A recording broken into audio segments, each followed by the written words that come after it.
Hello and one and all, and welcome back to another movie review, and welcome back to my Christopher Nolan film series. I hope you guys are really enjoying them. It's good to be back making a film series. You know, it's the best homework ever, and what else can you say about it?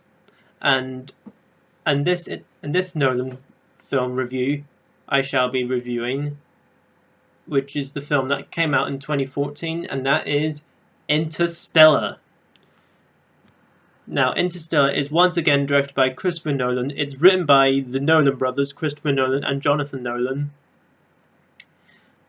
And I'm pretty sure most movie fans have seen this movie. If you haven't, this might be the Nolan film in my Nolan series. I'm probably going to spoil the most. I'll try my best. It's probably not going to be a lot because I am doing my best here as far as reviews go. I'm here to give my review. And if you don't care about spoilers, then welcome anyway. Yes, Interstellar stars Matthew McConaughey. Alright, Cooper, sorry. Anyways, also stars Anne Hathaway, Jessica Chastain, Michael Caine, Mackenzie Foy. Matt Damon is in this movie somewhere. Casey Affleck is also in this movie. So this is basically about a story that takes place in the future. There's barely any food around, you know. There's nothing is growing, basically, as far as food goes. And then there's this future that Matthew McConaughey's character leaves his family and has to go to that world and find out what is going on. And Matthew McConaughey, he's a great actor. I mean, I haven't seen a lot of his movies. This is kind of the one I've kind of only seen from him, but what I've seen in here, he is really good in this movie. He really is good in this movie. You know, he gets on very well with you know, his kids and everything, you know, his children, and you know, it's very great stuff. And the other acting in here is great. I mean, you know, Mackenzie Foy and Jessica Chastain both play Morph, M-U-R-P-H, if I'm correct. I'm pretty bad with names, so forgive me. Now, Interstellar is an interesting one because this is, I mean, Christopher Nolan is known for this anyway. Interstellar is pretty a divisive film. Some people love this movie. Some people think, well, it's good, but I don't think it's one of the best ever. And I'm kind of in that category. People think this is where Christopher Nolan starts to start losing it as far as directing goes. But no, it really was kind of The Dark Knight Rises, which is a movie that I still like, by the way, despite its plot hole issue here and there. But I still think that is a really great conclusion to the Dark Knight trilogy. Interstellar is an interesting one because we'll get to the problems in a minute. But Interstellar, I think, is a good movie. I think it's got some very good stuff going on here and there. It's well made. It has an amazing score playing in certain scenes, and the movie, it's well shot.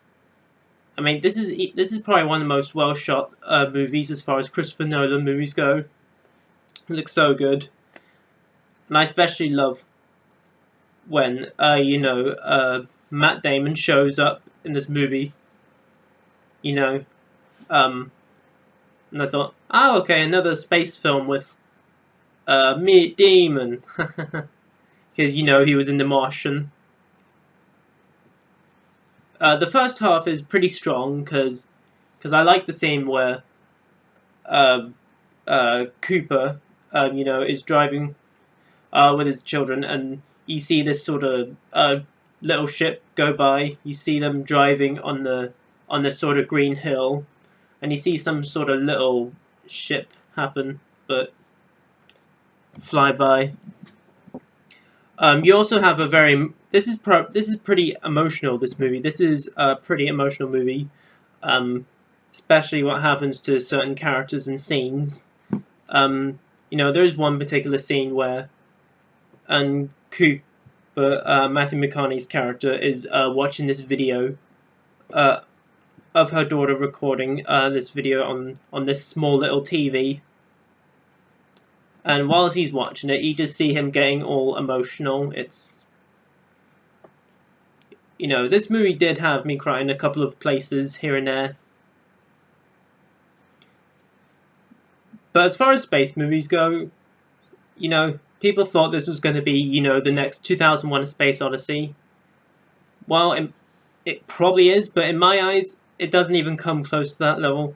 Heck, I think there's other better space movies as well, like Gravity. Gravity is terrific. If you've not seen Gravity, check it out. It's great. Other movies like The Martian, as I mentioned. And of course, the classic 2001: A Space Odyssey. But Interstellar is, when it comes to the final act of the movie, it gets very complicated and convoluted. Because there's this scene where Cooper is looking through these sort of strings. He's going into this sort of dimension, and he's looking through some strings, and you see people in there,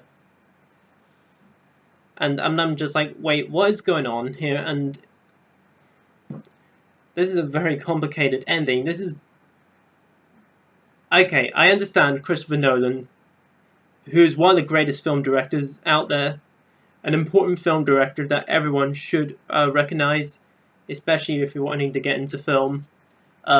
I understand he's trying to make a completely original film, because Inception, which I think is one of the best movies in my mind, and he created such an original story here and there, and he also did make a very good original story in Memento. But Christopher Nolan kind of needs to figure out what's right, and with Interstellar, I just had no idea what was going on. I mean, but guys, let's not go negative on the movie too much, because the visual effects are amazing. It looks like you're in heaven. It looks like you really are going into space and all. And I think the score, as I said earlier, it's great whenever there's certain moments happening, But what else I can think about this movie? I honestly don't know, to be honest, guys, because I remember when I first watched this movie when I was slightly younger. It was a while ago since I watched Interstellar, until recently when I watched it for this review. I remember being very conflicted about this movie. I didn't hate the movie. I still appreciate its visual effects, acting, and it's being well made. But I was very mixed on Interstellar. Looking at it now, I've started to appreciate this movie slightly more. I really have. And it's definitely a movie that I will not rewatch from time to time, unlike movies like The Dark Knight and Inception, which are like god tier Christopher Nolan movies. If you guys think Interstellar is one of those movies that is top tier, that's great. That's cool. That's awesome to hear that you love Interstellar. I think this is a good movie for what it's going for. With its acting and the visuals, the cinematography, the movie being well made itself.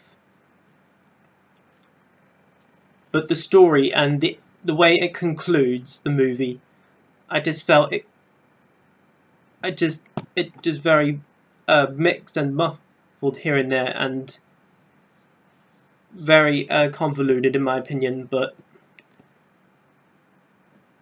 if you ever want to get into space movies, this is a movie I would definitely recommend.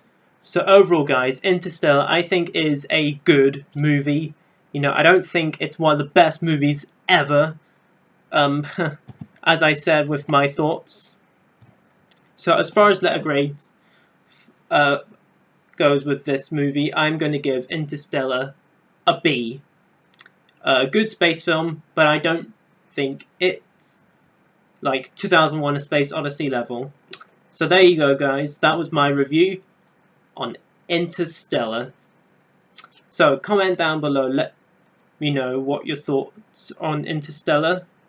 Comment down below, let me know where you would rank it. Do you think it's a god tier Christopher Nolan movie, or do you think it's one of his weakest movies like I do?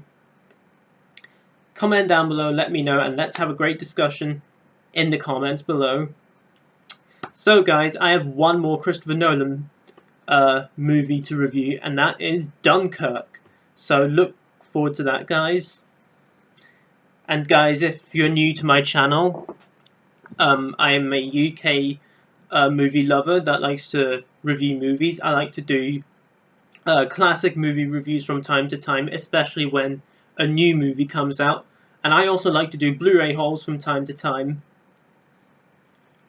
So make sure to subscribe to my channel and notify the bell for some more videos. And as always, like this video and comment and share this video. All of my social media links will be in the description below. And as always, guys, until when I make my next video, I shall see you then, and peace.